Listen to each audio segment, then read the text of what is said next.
This is We the Sales Engineers Podcast, show 208. Welcome to We the SEs Podcast, the show for sales engineers by sales engineers with your host, Ramsey Majaba. What's up, SE Nation? Welcome back to another episode. I had my good friend Chris back, and Kerry Sokalski joined as well. So it was great talking to both of these great SE thought leaders, and they're doing something different. Sales engineering seems like it's an emerging market for a lot of different vendors out there. We didn't talk specifically about vendors, but there are a lot of vendors that, if I'm going to name right now, it might take me the entire session. The good news is they're creating a report. So if someone's out there curious about what there is out there in terms of vendors for pre-sales, whether it's for demoing, whether it's for data management or whatever it is, Kerry and Chris are working on a report together, which should be out in a week or so. But you can go in and sign up to their waiting list so you can receive it as soon as they're ready. We talk about all these different vendors and what they bring to the table and how they work and their experiences meeting with them while doing their research. And so it was an interesting chat to talk about those, and they will introduce themselves again if you don't know who they are. If you do, this should be an easy conversation.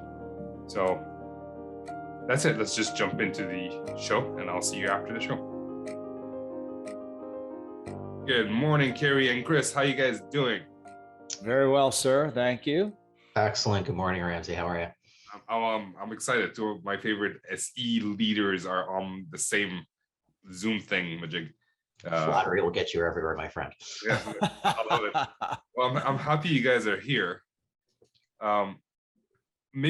So people should know you, and if they don't, there's something wrong.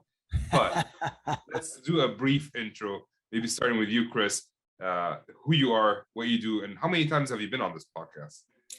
Well, I think I've been with you, is it 6 or 7 times now? I stopped counting. We'll put the links in the show notes for that's really an honor. I do sort of feel like I'm just visiting an old friend. So yes, my name, of course, is Chris White, in case any of your listeners don't know me. And I'm somewhat well known for a book I published a few years ago called The 6 Habits of Highly Effective Sales Engineers. And I run a training organization called Tech Sales Advisors. And I've actually been collaborating with the other gentleman with us today, Mr. Kerry Sokalski, who I know will introduce himself in a minute. And we're excited to talk about this collaboration. Awesome. All right, Kerry, please. Good morning, good afternoon, good evening, I guess, for everybody that's watching and the recording as well. Kerry Sokalski, I am the co-founder and president of Presales Mastery, which is a demo coaching business. So unlike the amazing training that Chris does, which is mostly sort of workshop type driven, I work one-on-one with individual SCs on upping their demo delivery, coaching calls they've actually, or demos they've actually delivered to prospects. So kind of like call coaching for demos. And sort of little mini side gig, I'm the co-founder of SC Nation Toronto's chapter, the Sales Engineers in Toronto. So excited with that. Just more exposure for our space in the Toronto community. And yeah, Chris and I have been collaborating on this. Frankly, we've collaborated on a bunch of stuff over the last year and a half or so, but over the last half year, we've got this pretty exciting project we're excited to talk to you about today, Ramsey. All right. By the way, when's the next SE Toronto thing? Should be sometime in mid-May. We're looking forward to hopefully having our first in-person event, thankfully. In May. All right. When is that? That's in May, Kerry? Hopefully, yeah. We haven't set the exact date yet, but it'll be sometime in May. Okay. Let me know. I'd love to come down and meet the Oh, you'll know. Awesome. All right. So you're collaborating on something. First off, I mean, you guys are both capable of doing a lot of things on your own. Why did you decide to collaborate with each other? Kerry, maybe you started off this time. Chris and I, it was sort of one of those rare personalities where you just sort of instantly click with each other. And I think I originally called Chris up out of the blue after connecting with him, and we immediately were sort of birds of a feather. We recognized, and about a little less than a year ago, I had sort of seen a lot of these new vendors popping up in the pre-sale space and thought, wow, it'd be really cool to do sort of a vendor evaluation type of thing, like a Gartner market scope. And one of the people that used to work for me at IBM and Vericent runs a couple different sort of sales spaces within Gartner and writes market scopes. And so I was thinking of her, and I contacted her and said, is there anything on Gartner's radar around pre-sales? And she said no. And I said, okay. But she did warn me that these are massive undertakings. And while I appreciate that you're very complimentary of Chris and I being able to do stuff on our own, this really is a massive, massive project that I don't think either of us really had a quite grasp of exactly how much work it was going to be. So I'm really glad that I reached out to Chris early on and said, do you have any interest in doing this? And thankfully he did. And so here we are almost 6 months later. Well, and if I can add to that too, Ramsey, I mean, honestly, not entirely unlike the AE-SE relationship, right? I mean, Kerry and I have, as you might guess, we have different strengths. I mean, he does demo coaching by reviewing recorded demos. I do training by standing up in front of groups of people, and waving my arms for 4 hours. So, I mean, we have different skill sets, and that has, 1 + 1 has been, 3 or 4 or 5. There have been certain things that he's done where I found myself thinking, man, thank goodness he's involved in this, because I wouldn't be that organized. And I'd like to think there's been a thing or two that I've done that maybe he's, had a similar thought. So I think it's really been beneficial. The other thing, and we'll talk a little bit more about this. So we've met, there's about 20 vendors participating. We've met twice with each vendor. The first was sort of a company overview and sort of their thinking on the market and that sort of thing. The second was an actual demo, and we both attended all those. I think I missed 1 or 2, but for the most part, we both attended all those. We both heard slightly different things, right? And we were able to sort of, coagulate and, our what we heard and our perspective. So there's no chance this would have happened if I tried to do this alone. And I don't know, Kerry might have gotten it done without me, but for the two of us, it's really been a great experience for me to see the power of that, of a partnership. Okay, nice. Can we take a step back and maybe explain a little bit of what it is that you guys tried to do? Because we were talking about what you did. I want to understand what it is to begin with. And I don't know who wants to take this one. I usually defer to Kerry unless there's something burning a hole in my head that has to get out. So Kerry, do you want to take it first? Sure. Yeah. So like I mentioned earlier, so we noticed that over the last couple of years, there's been, I mean, as most people probably have, it's hard to miss it. Over the last couple of years, there's really been an explosion in terms of investment in and the launch of pre-sales focused solutions. So these are technology solutions aimed primarily at the pre-sales, either individual contributor or leadership. And this is somewhat unique because this space has been very neglected for a long time. I mean, we in pre-sales are pretty talented. And so we've made do for the most part by cobbling together our own tools. And frankly, it's kind of ironic because a bunch of these solutions came about as a result of some SEs actually building their own tools internally and then realizing they had something that was applicable. So knowing that there was this new explosion in the space, lots of new vendors coming into it, we recognized that two things were really prevalent. One is there was a bit of an awareness gap in the market. There was not a ton of awareness amongst the pre-sales buying community about which vendors were out there. There were some that spent and had done a really good job at marketing themselves and playing the social media game and getting their names out there and partnering with, the thought leaders in the space and others. But there were a bunch that were still sort of focused on the product and hadn't really gotten out there. And so there was, aside from the top vendors, not terribly well known across the market. The second was there was a clarity gap. And what I mean by that is, of the vendors that were known, it wasn't exactly clear what each of them actually did, or the scope of their capabilities and the types of use cases that they could address. And so Chris and I got together and thought this would be really interesting if we could sort of fill in those awareness and clarity gaps in the market, let people know what's out there. So essentially helping the vendors get their message out to the market more effectively, more clearly. But then the converse side of that is we also wanted to be able to help pre-sales leaders and sales leaders make more informed buying decisions. Buying software is a challenging exercise that most of us only probably do once or twice in our lifetimes, depending on what our role is. Very infrequently do we do that. And so most of us are inexperienced software buyers, as I like to call it, and don't necessarily know what to look for, what questions to ask, where there are pitfalls. And so we wanted to help pre-sales leaders who are finally getting the chance to be able to have tools at their disposal, make sure that they're making the right decisions the first time around. Chris, anything you'd like to add?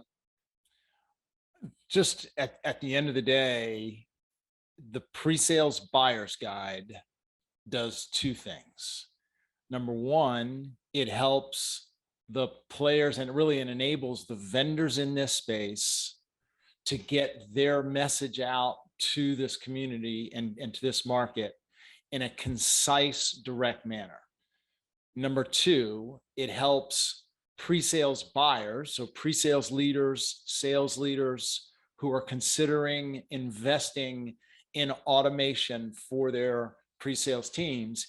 It gives them a place to go before they even consider what vendors to look for.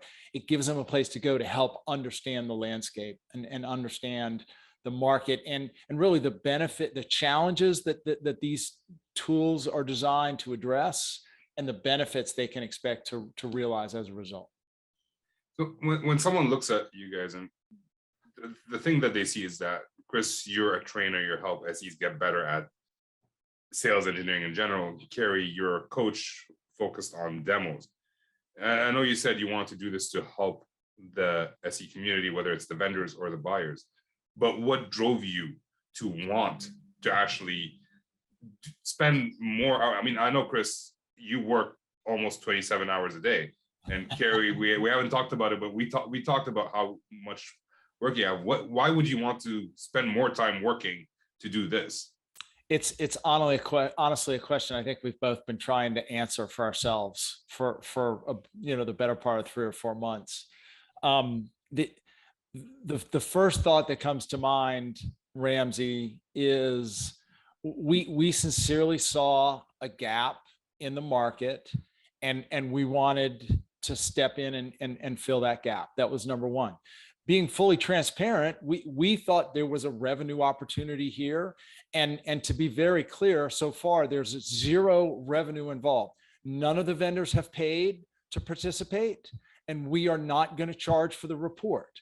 So this has sincerely become, a massive, quote, volunteer effort on our part for the good of the community.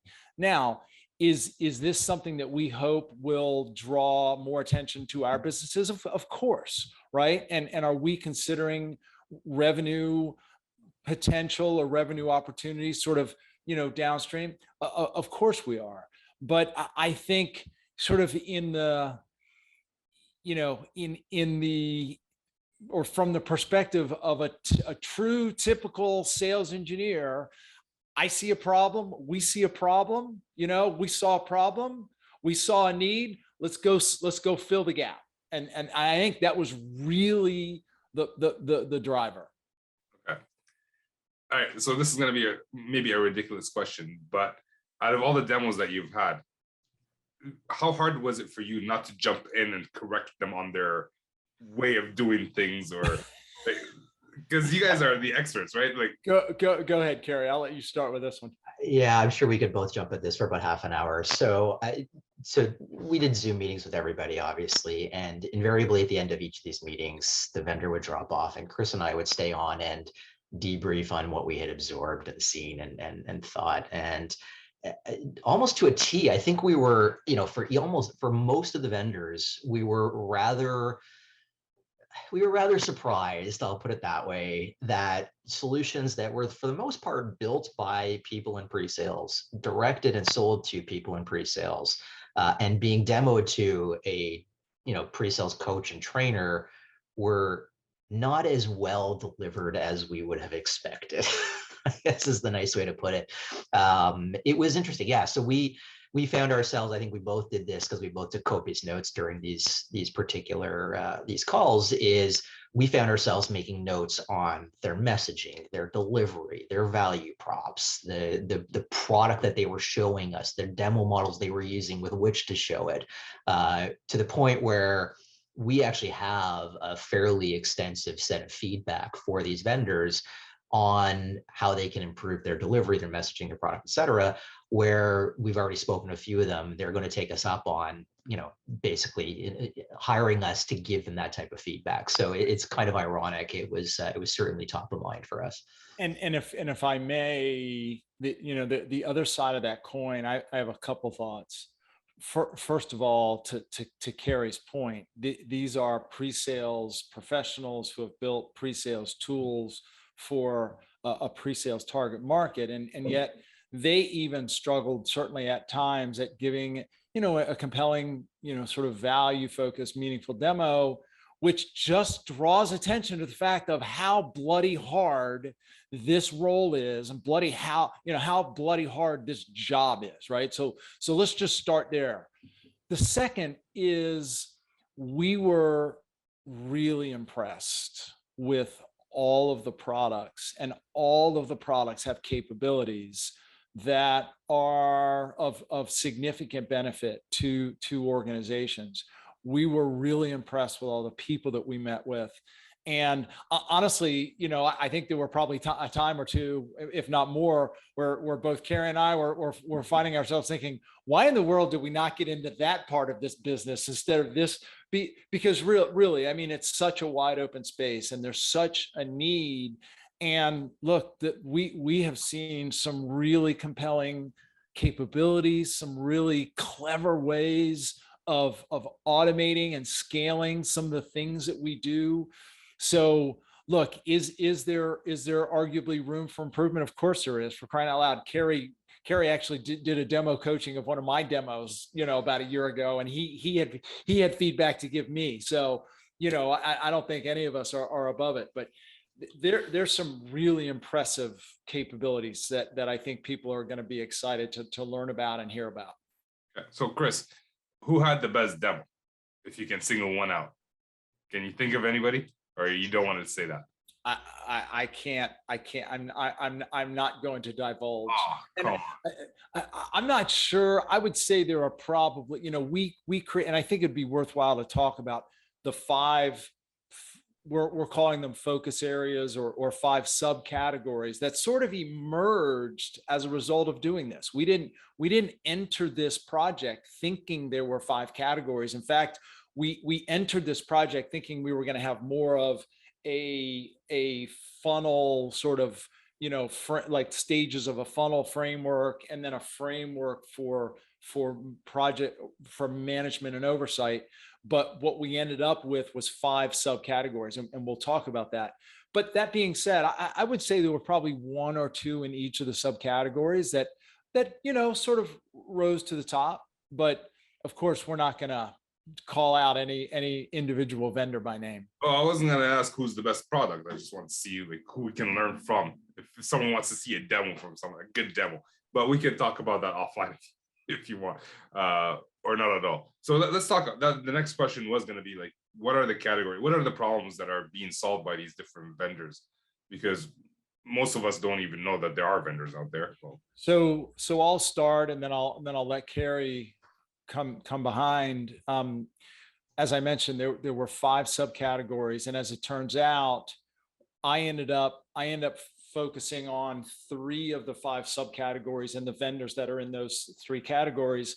And Kerry took 2 of them. And as it worked out, it was, we ended up with 19 in the formal report. I ended up with 9 of the vendors in those 3 categories. And Kerry ended up actually with 10 vendors in his 2. So the 2, or rather the 3 subcategories that I focused on, first was pre-sales oversight and management. And some of the use cases are things like team management, onboarding, enabling, scaling pre-sales, playbook development and creation, best practices creation, pre-sales activity and utilization oversight, right? Tracking activities, pipeline visibility and forecasting, and then really just managing what we're sort of notionally calling pre-sales master data. So products and inventory in some cases, physical inventory, just customers and that sort of thing. So skill sets, et cetera. Those are solutions that address the needs of SE leaders and managers.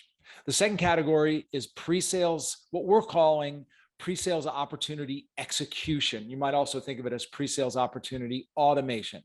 This is things like pre-sales, just opportunity data capture and data management, whether it's capturing information during discovery, maybe putting together information, for a demo. Structured pre-sales methodology guidance. So things like proof of value and proof of concept plans, task management and prioritization. A number of the tools in this bucket, literally they have your as an individual contributor, you open up your dashboard and there's your top list of priorities. Evaluation management, right? Just managing all the moving parts of an eval.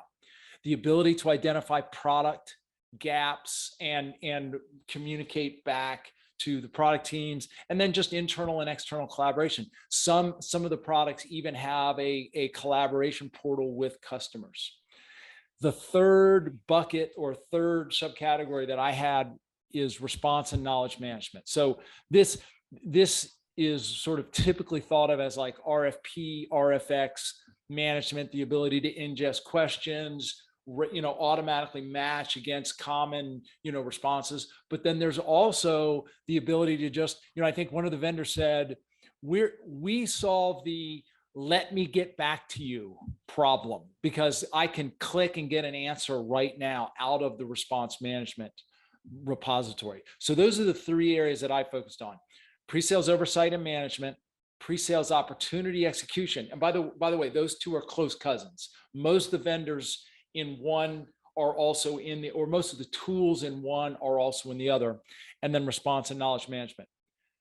Kerry had 2 other subcategories. Let's turn it over to him, and then Ramsey, we'll come back to you for any questions. Thanks, Chris. So the other 2 categories that I covered were demo automation, which a lot of people are probably familiar with. It was the most populous of the categories that we had. Fully about 1/3 of the vendors fell into this category. And this is anything around sort of the idea of an automated either demo itself, demo environment that could be shared with someone, with a prospect, or even sort of an automated guided tour through the product. And the use cases that demo automation addresses are fairly broad. At its core, it certainly starts with the ability to enable enterprise and complex solutions to start to get into product-led growth, really focusing on buyer enablement rather than selling motions, and getting the product in front of the prospect much quicker in the sales cycle with less qualification, less gating. They certainly address the idea of scaling your team. When we think about the fact that, I think the latest study I saw that came out last month was that there's 121,000 open job recs for pre-sales worldwide right now. There are not enough people to fill those spots. So scaling teams is critical. And when you scale a team, there's sort of 2 ways you can do it. You can add more bodies, and that's a challenge, obviously, or you can make yourself more efficient in what you're doing. And so a lot of what these demo automation tools do, which is really nice, is they can eliminate a lot of these unqualified demos. There's been studies by a couple of vendors that as many as 30 to 50% of demos in some organizations are totally unqualified. So if we can eliminate all of those by sharing an automated demo experience, then that's a huge bandwidth increase and improvement for those SEs that are already on the team, and allows them to stretch themselves further. So reducing unqualified demos, big one. Big challenge for a lot of organizations is sort of the demo infrastructure issues, where a lot of times pre-sales doesn't own their own demo infrastructure. And so they can't get new instances spun up as quickly as they'd like. The cloud team or product team or the IT team that manages it doesn't work with the same sense of urgency and velocity that sales requires when we need to spin up a new demo instance immediately for a POC or a new demo where we want to customize something. Hard to do. And so these solutions can help alleviate the need to rely on third parties for those instances by basically hosting them for you. There's a challenge around consistent delivery, right? Most organizations want to be able to ensure that across the globe that the demos that their prospects are experiencing have the same amount of quality in terms of messaging and the types of demo models that are being used are the right quality, et cetera. And so demo automation makes sure that you can standardize across the organization more easily. Reducing build times for organizations that do things like POCs, POVs, and have to do a lot of building. These solutions can help lower that build sort of bar by creating a bunch of starting assets by industry, by persona, by use case that can be used as a starting point. And then they also help with a really interesting tool, which is this concept of inorganic stakeholder discovery. When we think about the fact that most buying committees keep getting bigger, Gartner keeps coming out with a new average number of people on the buying team and the buying committee, what we're pitching to, making sure that we're able to reach and address the needs of each of those particular stakeholders on our prospects is absolutely critical and hard to do because a lot of time we don't know who they are. And what's really neat about these tools is they facilitate internal sharing of your demo assets. And so you can actually find those people much easier. The other thing you can do is understand how they're interacting with these particular demo assets. So you know what they're looking for and where they're spending time. So when they do get in front of you, you can have much more informed discussions. So that's demo automation. The other one that I worked on was, in a way, a bit of a catch-all. We called it presentation and data tools. But interestingly, all the other vendors that fell into this really do enhance the idea of how we actually present our particular solutions, whether it's allowing us to demo non-visual solutions by creating these complex 3D type models for solutions that may not otherwise have an interface that's obvious to demo. Could be things like simplifying multi-persona demos. We're all probably familiar with having multiple browser windows open or different browser types because we have to log into different people, or incognito windows even. And those provide for a very disjointed demo experience for the end user. There are tools out there that allow SEs to do everything within a single browser and not have to worry about multiple logins. Things like in-meeting collaboration and effectiveness. Sales is a team sport. Chris talks about that a lot in his partnering concept in his book. And it is absolutely critical, not only that you partner before, but also during your presentations. And yet it can be difficult to do that. There's, switching back and forth between who's presenting, who's not, capturing questions, making sure that you're able to chat with each other behind the scenes in case something's going off the rails or you need to tell someone something that you've noticed that your sales partner hasn't, or vice versa. There are tools that are out there now that are really cool that help us basically do all of those things. Better collaboration behind the scenes, seamless delivery, allowing each individual on the sales team to control whatever's on the screen at any given time. So if someone disconnects, the other person can pick it up really easily. Really interesting tools that are out there. And then there's other ones that do things like take care of the challenge that we have a lot of the times in pre-sales, where we have these really great solutions and really cool demo models. The problem is we don't have the data to support them. And when we talk about we talked about unsophisticated buyers earlier, prospects are unsophisticated buyers too. They don't really know what they don't know, and they really need to be able to understand how their specific use cases will be addressed and represented in your solutions to be successful. If we're showing dummy data that's not representative of real world situations, or even worse, the data doesn't exist, the chart doesn't even show up when you click on that report, that can kill your demo. And so there are solutions out there now that help organizations pre-populate in real time really representative data to make the demo experience that much more realistic. So those were the two categories that I focused on: demo automation and presentation and data tools. Okay, all right. So the 5 subcategories, I'm going to just list them quickly: pre-sales oversight and management, pre-sales opportunity execution / automation, knowledge management, response and knowledge management, demo automation, and presentation and data tools. Is that? Got it. So for the first 3 that, Chris, you worked on, I can see the value, but a lot of SE leaders or sales leaders would say, oh, that's a spreadsheet. Why are we complicating things? Or that's Salesforce. Just use Salesforce, for crying out loud. Why would people want to invest in this to begin with? I mean, it's a cool tool, but why do we end up buying it? Well, I mean, I think that's the operative question, honestly, for any software, right? And I would certainly submit to anybody listening to this or anybody considering investing in one of these platforms, don't do it because, quote, it's a cool tool.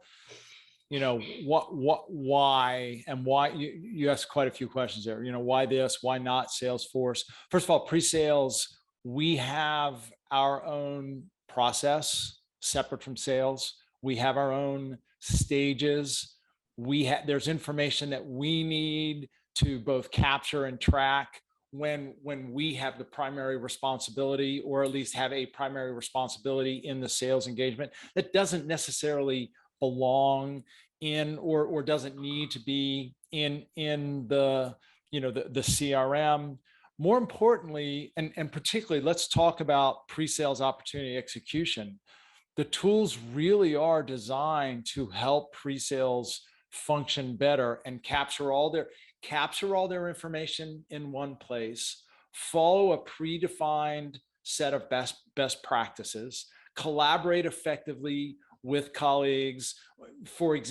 An example is assists. So we have a number of the platforms that we looked at can request, an individual can request an assist from a fellow colleague, right? And that shows up as some sort of request. I may go in and set up some server, or maybe answer some question, or design some demo flow or something of that nature. But then that individual gets credit when the manager or the leader is doing some analysis on the activity for the month or for the quarter, who's contributing where, who's contributing in ways that lead to successful closes. He or she has visibility into all that information. And to me, that's the difference. Why not a spreadsheet? A spreadsheet won't let you do all the, it doesn't come close to capturing and keeping up with the complexity of our jobs, nor does the CRM. So we have a unique set of responsibilities. We have a unique set of activities, and we need a unique set of tools to both help us and track what we're doing so that it can be better reported on to management.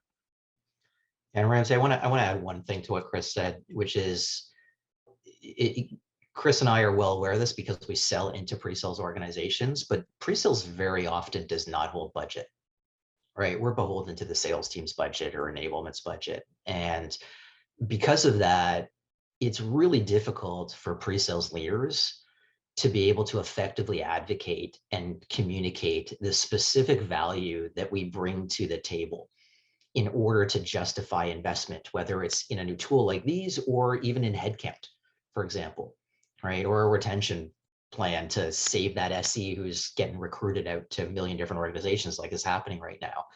And these tools help provide the visibility, to Chris's point, in terms of where we're adding value in the sales cycle and to what extent, where we can now build those business cases much more effectively to advocate for our organizations, to help prove in an empirical and objective way how critical we are to the organization. We already know we are, but now we have the tools to help us actually show people that that's the case. So, Karen, let me ask you this then. It seems that the three of us know the value of these different things. I mean, we've tried a lot of the different software that's out there, and they're very useful. But as you were writing the report, was there anything that jumped up and surprised you, like, oh, that's a new revelation that I had never known before? Or was it all, yeah, it sounds about right?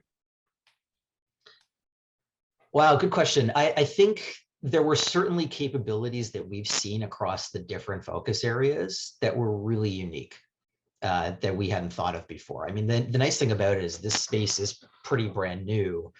And I'll give you an example. So demo automation, most populous of the categories, almost all of the vendors have very unique approaches to solving the problem, right? Some are cobbling together a set of different video snippets. Some are taking actual graphical screen captures and tying them together.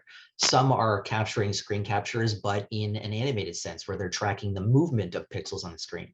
Some are totally replicating the underlying page functionality from an HTML and CSS and PHP and JavaScript perspective, right? So there's so many different approaches to all these problems, and they all have their pros and cons, that I think it was sort of inevitable that there would be really unique stuff that would sort of crop up. And so I think in each of these categories, we've seen some really interesting capabilities. I mean, Chris talks a little bit about how the knowledge management, and I don't want to steal your thunder here, Chris, but the knowledge management space was really interesting in sort of the get back to me problem, in that they can integrate their knowledge libraries directly into any other tool that you're currently using. So if you're in an email and someone sends you an email, you know, how do you do this?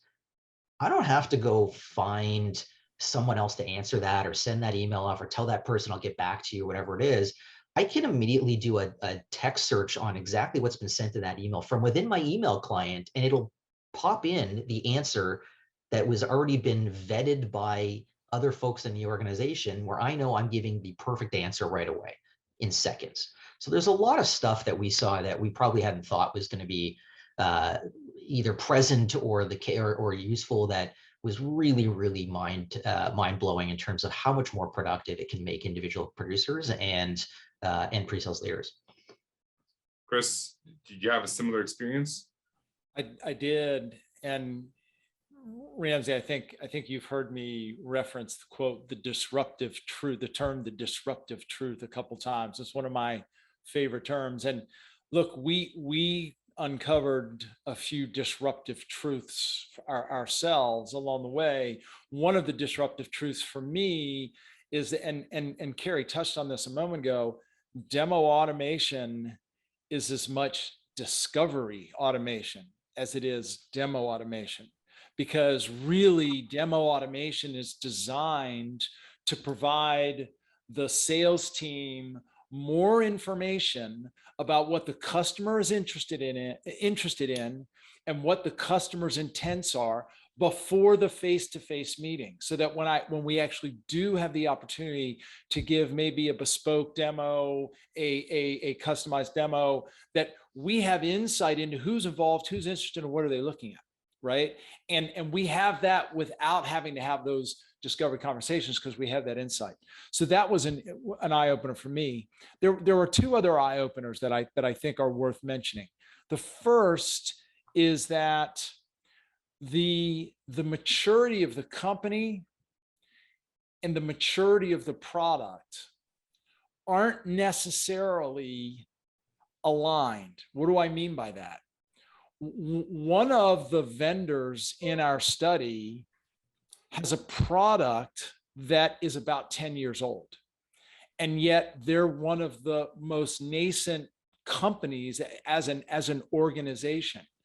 So the real takeaway for us, and by the way, again, we were impressed really by all the vendors and all the people and all the products, for varying reasons.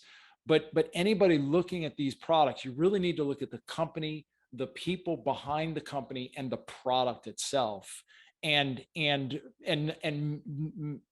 avoid making assumptions about one or the other. The other thing that I'll just mention, and Kerry heard me talk about this a lot, and Ramsey, you may recall this about me. Look, I'm a data guy. My background is data, and so the way I make sense of the world is by understanding the data and things like meta model, which I know hopefully there's some people that that may be listening to this that can relate to that. If I say to you, what's the typical meta model in CRM? I bet we would all, if I asked 20 people, we'd get a pretty consistent answer, right? Accounts, contacts, leads, opportunities, right? Some sort of product or, SKU listing. The meta model, quote unquote, in the pre-sales world, even within each of the 5 subcategories, dramatically different. Let's look at, for example, pre-sales oversight and management, or even individual, or the pre-sales opportunity execution. Just the core object. For some of the products, it's opportunity. For some, it's deal. For some, it's evaluation. For some, it's project. For one of them, I think the term they use is play, right? Some used the concept of milestone. Some use the concept of stage. Some use the concept of phase to mean sort of the different sort of things that we do. The meta model is all over the place, and honestly, I think there's an opportunity in our community, if I can use that word, to begin to standardize on the terms that we use for how we manage our information and data. Nice. Guys, we're coming up to the end of our time, so I just wanted to ask this. The guide will be coming out in a couple of weeks from the day of the recording. How should people expect to use the guide once they have access to it? And I'll leave that to whoever wants to answer this question. So you guys can figure that out. Kerry, do you want to take it first? Sure, I'll jump in. I think the guide is going to be different things to different people. One of the things that is a little bit unique in how we're releasing the guide, and if people would like more information, it's presalesbuyersguide.com, is we recognize pretty early on that the big challenge with these types of projects is that invariably they take a long time. We started researching this back in late August, and we're going to release in April. Most of these reports come out, the data's already out of date, especially in a space like ours where the vendors are so new that they're iterating on their products so quickly. And so what we decided not to do was publish a document that was immediately going to be stale dated. And instead, we're releasing the report on the website and allowing vendors on a quarterly basis to provide us with updates where we will actually update their information in the guide. And so people can have confidence that they're coming to the report and come to the website, they're viewing at least somewhat better recent information. The other thing that was interesting was, since we closed off our list of vendors that are going to participate in the fall, we've discovered 7 or 8 new vendors that have popped up since then, right? There's more vendors coming out. This space is exploding and it's really exciting, but I don't want them to have to be shut out necessarily till next year's report. And so we're already calling out some of those, not in a full profile the way that we did with the other ones, but we'll give them the opportunity to engage with us and then be added to the report in sort of a real-time basis as well. So how are organizations, how are users going to use this particular tool?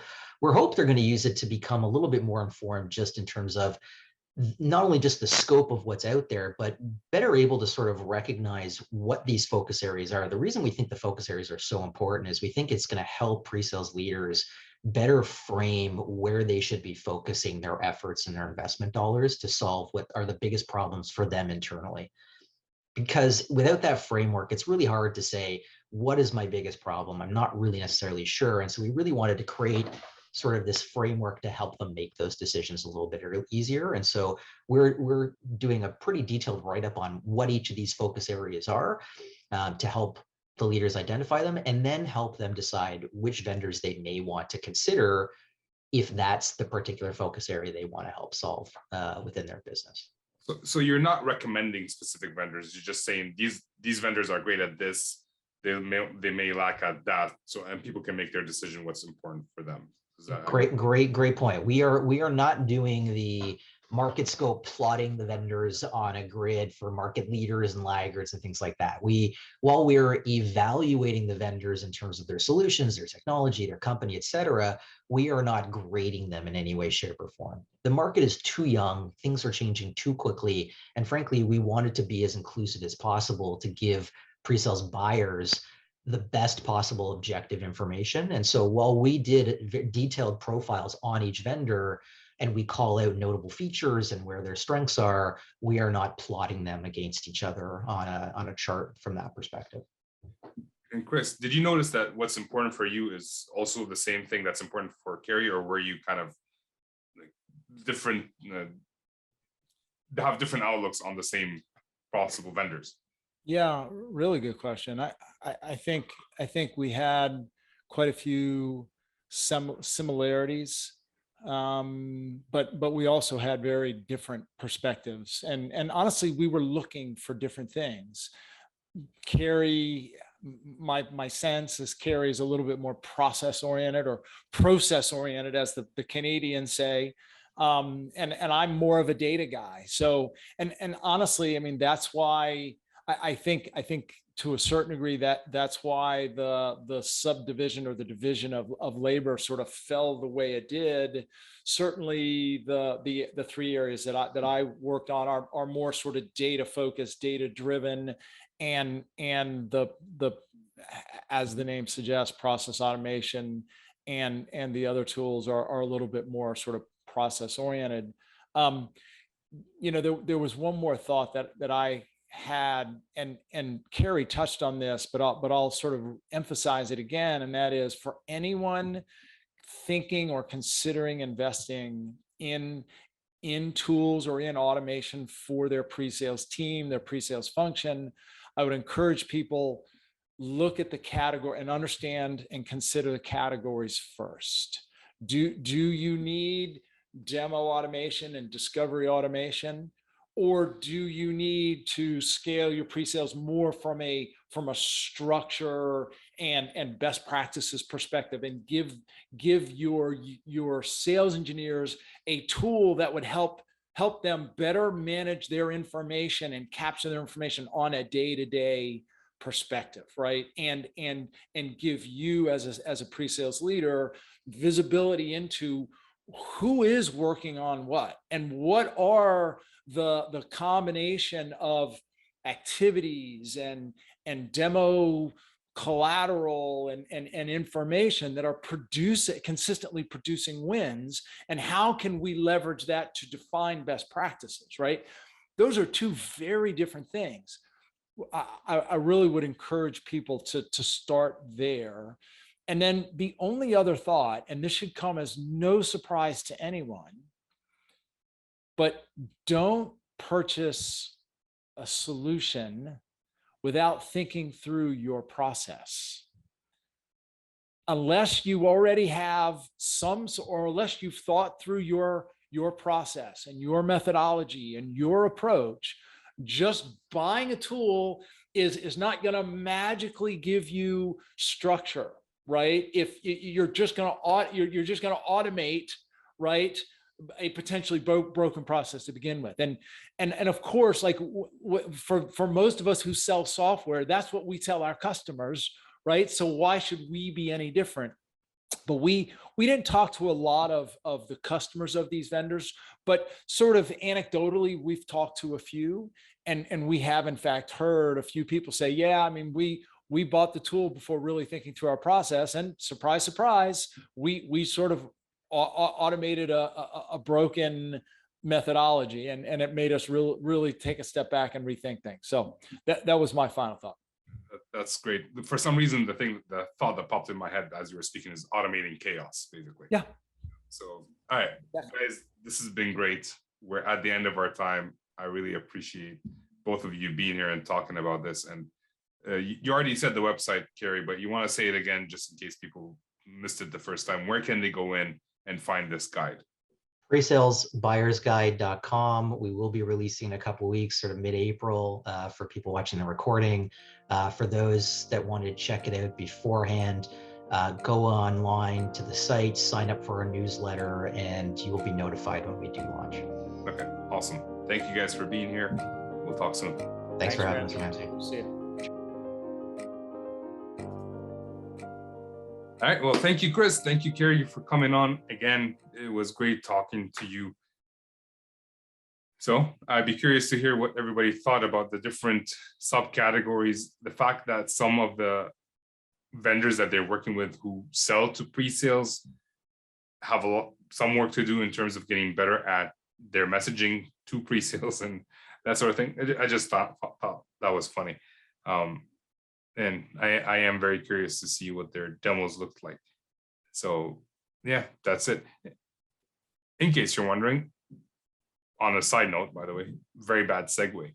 I did do a soft launch of the pre-sales hotline, this SE hotline, or whatever you want to call it, the hotline for sales engineering individuals. I spend a lot of time talking to people through LinkedIn, through Slack, helping them out.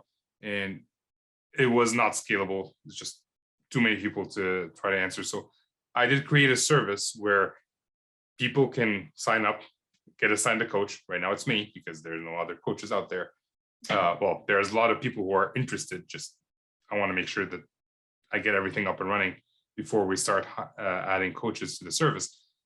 So, and you get assigned a coach. We build a curriculum based on what you guys need, whether it's getting better at discovery, finding a job, moving jobs, getting better at demos, whatever it is, we'll build that curriculum and start working towards that. I'll leave a link in the show notes to that beta site. So it is I'm looking for founding members, founding clients to help me streamline the business or help me streamline access and the process, the experience that users would have. So if you're interested, you can check out the link. You can ping me on LinkedIn. You can email me, whatever it is that you need to do. I will see you next time. With that, this is Ramsey signing off.